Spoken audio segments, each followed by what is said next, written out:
इस वक्त हम मेजर अकरम शहीद पार्क में खड़े हैं, जहाँ पे जनाब माशाल्लाह हमारे बुजुर्ग कुरैशी इस्लाम कुरैशी साहब माशाल्लाह हर साल की तरह जनाब यतीम बच्चों की शादियाँ कराते हैं माशाल्लाह। तो हम इनको अप्रिशिएट करते हैं माशाल्लाह। इस तरह के काम जो नबी की सुन्नत है माशाल्लाह ये काम कर रहे हैं।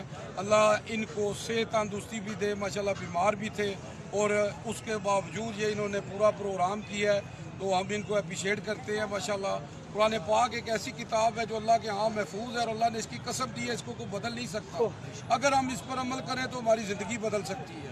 मैं क्या बयान करूँ रसूलुल्लाह सल्लल्लाहु अलैहि वसल्लम की शान में, अल्लाह ने सब कुछ नाज़िल कर दिया है कुरान में।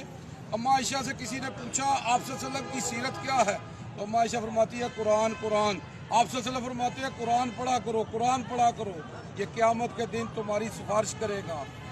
अल्लाहुम्मा सल्ली अला मोहम्मद व आले मोहम्मद। जी आप सल्लल्लाहु अलैहि वसल्लम फरमाते हैं तुम में से वो बेहतर है जो कुरान पढ़ता है और पढ़ाता है। जी माशाल्लाह जी साहब जनाब साहब माशाल्लाह। नबी करीम सल्लल्लाहु अलैहि वसल्लम का फरमान है कि यतीम के सर पे जो हाथ रखता है ना, हाँ जी, तो हाथ के नीचे जितने बाल आते हैं उतनी नेकी है।